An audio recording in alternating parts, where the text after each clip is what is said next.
nimadeeda dhaawacaayo been ugu abuuranayo qofkii soo geliyay kuma cafinin arrintaas. bismillaahi raxmaani raxiim. walal ku soo dhawow kanaalka socdaal bulsho. barnaamijkani haddii uu ku cajabiyey laag share iyo subscribe-ka waa xaggiina, fikirkaagana waa inoo muhiim ee inoogu reeb commentiga si aad inoo dhiirigelisid. sheekh axmed ama doctor axmed alyamani kolay waad wada taqaanaan sheekhan waxaa meel looga dhacay sharafkiisa iyo sumcaddiisa. dadka taa samaynayana haddii ay ahaan lahaayeen kuwa aan ku ognahay gaalnimo waxbay ahaan lahayd, laakiin waa dad aynu ku ognahay muslimnimo, kaba sii daranee dad aynu ku ognahay soomaalinimo. waxa aynu ku been abuurteen sheekhan qiimaha iyo qiyamka ku leh ee dhexdeena, waxaana arrin la yaab leh noqotay waxa ay ka sheegayaan. waa arrin la yaab leh waxa ay ka sheegayaan. tusaale, canshuurta dowladda Mareykanka buu bixin kari waayey, bal tolow ma dowladda Mareykanka bay lacagta la qaataan? lacagta YouTube-ka uga soo xaroota ayuu qarsaday, bal tolow ma ayagaa la leh?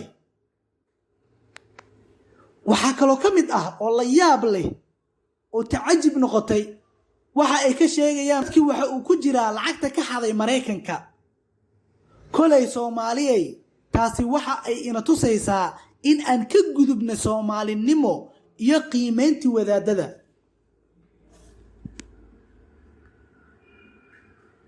dadkii kale in aan ka soo tagnayba haddana waxaa inaga fakan la wadaadadii. bal aan idinkaga dhex baxo jawaabtii uu ka bixiyey sheekh axmed. laba arrin aan rabay inaan sheego. tan koowaad waxaan rabay inaan u mahadceliyo walaalaha qaarkooda. wallaahi been idiinma sheegayay, waa markii ugu horreysay oo aan dareemay walaalaha shacbiga Soomaaliya inaysaan ii jidan yihiin. wallaahi waa ogaa inuu jeceyl iyo wanaag naga dhexeeyey, laakiin maanta markaan arkay dad oynaaya soo wacay, rag iyo dumar, dhalinyaro iyo dad waaweynba, wallaahi qaar cod oynaya ii soo duubay oo dhahaayo waa badnay kan waaye, ilaahay ha ku xifdiyo.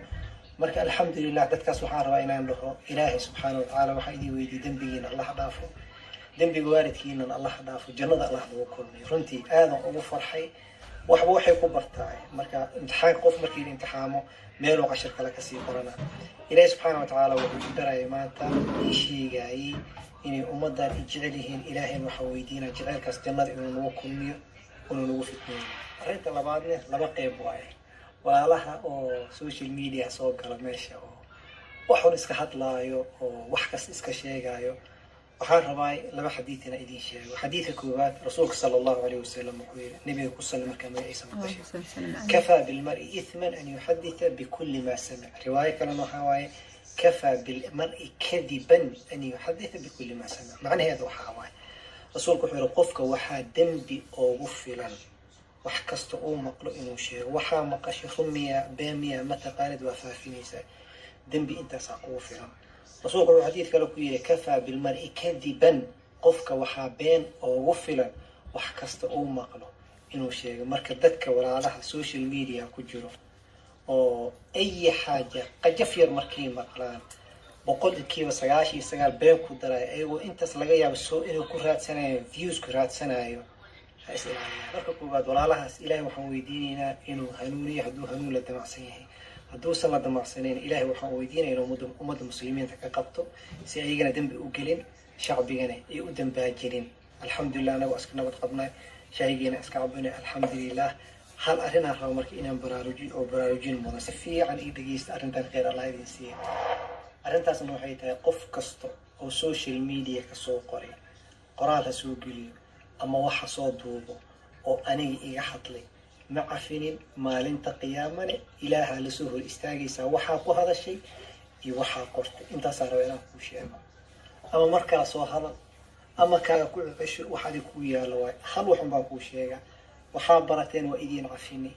qof kastoo kilib soo duubay ama qoraal soo geliyey ama dad kale usii qoray oo aniga wax igu saabsano aniga sharafteeda dhaawacaayo, magacayga dhaawacaayo, islaamnimadeeda dhaawacaayo, been ugu abuuranayo qofkii soo geliyay kuma cafinin arrintaas ku seexo maalinta qiyaama ilaahay wuu ku istaagi doonaa insha Allah taala walaalaha muslimiinta ugu dambeyntii waxaan idin leeyahay dad yahow fiyuubis raadis ka ah adigoo raadinaya fiyuubis ha ku been abuuranin dadka agteena qiimaha ku leh iyo wadaadada sumcadda iyo sharafta ku leh xag alle iyo xag Soomaalinimaba hada wabillahi tawfiiq wassalaamu calaykum waraxmatullaahi wabarakaatuh barnaamijyadeena haddii uu ku cajabiyey laag share iyo subscribe-ka hanaga ilaabin si aad inoo dhiirigelisid fikirkaagana waa inoo muhiim ee noogu reeb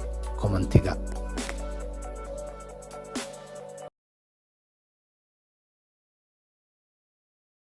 barnaamijyadeena haddii uu ku cajabiyey laag share iyo subscribe-ka hanaga ilaabin si aad inoo dhiirigelisid fikirkaagana waa inoo muhiim ee noogu reeb kommentiga